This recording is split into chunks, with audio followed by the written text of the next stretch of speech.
জল নেই, কৃষকরা চাষবাস করতে পারছে না, মৎস্যজীবীরা মাছ পাচ্ছে না, জীব বৈচিত্র্য বিরাট পরিবর্তন হয়ে যাচ্ছে, জলজ জীব উদ্ভিদ সব নষ্ট হয়ে যাচ্ছে, খুব শোচনীয় অবস্থা।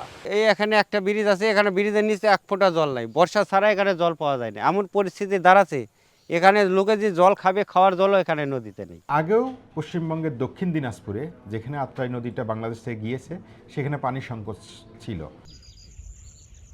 খাতায় কলমে এটি একটি নদী, আর সেই নদীর উপর বাঁশের তৈরি একখানি সেতু।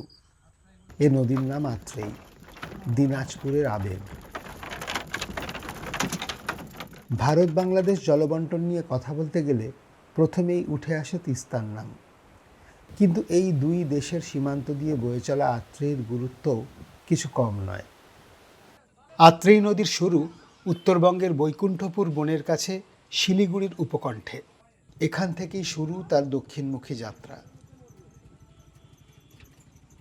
শিলিগুড়ি থেকে নদী বয়ে চলে দক্ষিণ দিনাজপুরে, তারপর সীমান্ত পেরিয়ে পৌঁছয় বাংলাদেশের দিনাজপুরে। পথে এসে যুক্ত হয় বেশ কয়েকটি খাল ও ছোট নদীর সঙ্গে। ভারতে তার 58 কিলোমিটার গতিপথের মাঝে তৈরি হয়েছে দক্ষিণ দিনাজপুরের নানান গুরুত্বপূর্ণ অঞ্চল। বালুরঘাট শহরটিকে ঘিরে রয়েছে এই আত্রেই। ভারত বাংলাদেশ সীমান্তে আত্রেই নদীর বুকে বাঁধ তৈরি করে বাংলাদেশ, যে কারণে পর্যাপ্ত জল ঢুকতে পারে না ভারতে।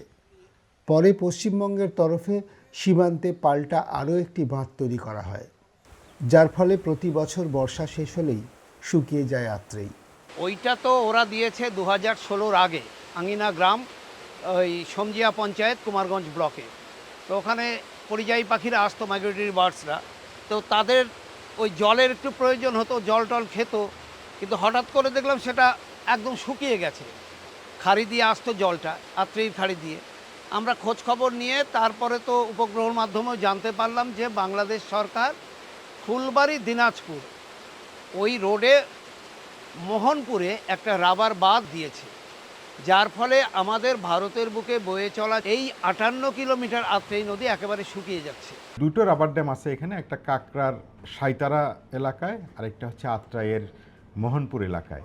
এই ড্যামগুলো নির্মিত হওয়ার আগে থেকেই আত্রাই নদীতে পানির সংকট আছে, সেটা বাংলাদেশের দিনাজপুরে, ভারতের দক্ষিণ দিনাজপুরে এবং নওগাঁয়, সব জায়গাতেই। বিশেষজ্ঞরা বলছেন আত্রেইর আজকের এই রুক্ষ রূপের পেছনে দায় দুই দিকেরই। বাংলাদেশের দিকে নির্মিত একাধিক বাঁধ যেমন এর স্রোত আটকে দিয়েছে, তেমনি পশ্চিমবঙ্গের দিকের বাঁধও নদীর স্বাভাবিক গতিপথ বদলে দিয়েছে। বাঁধের একদিকে স্থির হয়ে দাঁড়িয়ে থাকা জল, আর অন্য দিকটা একেবারে শুকনো, শুধু বালি আর পলি। হ্যাঁ, দুটো ড্যাম তো নদীটা শেষ, এইদিকে কৃষিতে হয়তো কিছু পেয়েছে। মজার ব্যাপার দেখুন মৎস্যজীবীদের, ওই যে ওইদিকে ওপারে বাংলাদেশের চলন বিল আছে, ওখান থেকে মাছটা উজানে আসে। মাছের নিয়ম হচ্ছে বিপরীত দিকে চলা, ওই উজানে। আর এই আত্রেইর বিখ্যাত মাছ হচ্ছে রাইখোর, যেমন তোরসার হচ্ছে বরেলি, বিখ্যাত মাছ রাইখোর। সেই রাইখোরটা আসে উজানে এসে, এইখানে এসে ধাক্কা খেয়ে নষ্ট হয়ে যাচ্ছে, মাছটা পাচ্ছে না। এদিকের যে মৎস্যজীবীরা সারাদিন ধরে নৌকা চালিয়ে হাফ কিলো মাছ পাচ্ছে না। দুই রাবার ড্যামেরই অবস্থা খারাপ। রাবার ড্যামের একটা কারিগরি দিক হলো যে সেচের সময় এটা পাম্প দিয়ে ফুলানো হয় যাতে পানিটা ধরে রাখে এবং কৃষক নিতে পারে। কিন্তু দুটো রাবার ড্যামই আমরা জানি যে কার্যকর না। 2025 সালের মার্চ মাসের খবরও আমি জানি যে দুটো রাবার ড্যামই ফুটো ছিল এবং কাজে আসতেছে না। বড় কথা হচ্ছে যে আত্রাই নদীতে ঐতিহাসিকভাবেই পানি কম। নদী খাড়ি এখানে ড্যাম দিয়ে আমাদের এটা পরিস্থিতি দাঁড়াচ্ছে, এই বাইরে ছাড়া এখানে থাকেও আমাদের ভাত টাত হবে না, পেটের ভাত, এমন পরিস্থিতি দাঁড়াচ্ছে। আপনারা দেখেন নদীর সুখে শেষ ওখানে ড্যাম দেওয়াতে। আগের যেন মাছ পেতাম তার 1/3 মাছ নেই। মানুষের ভালো হবে বলে নদীর দম বন্ধ করে বাঁধ দেওয়া হয়, ঘটা করে সে বাঁধ উদ্বোধনও করা হয়। স্তব্ধ নদীর চরে আনাগোনা বাড়ে বালির ব্যবসায়ীদের।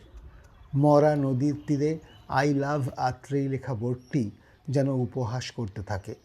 এ ভালোবাসা বাঁধ ভাঙা নয়, বাঁধ গড়ার।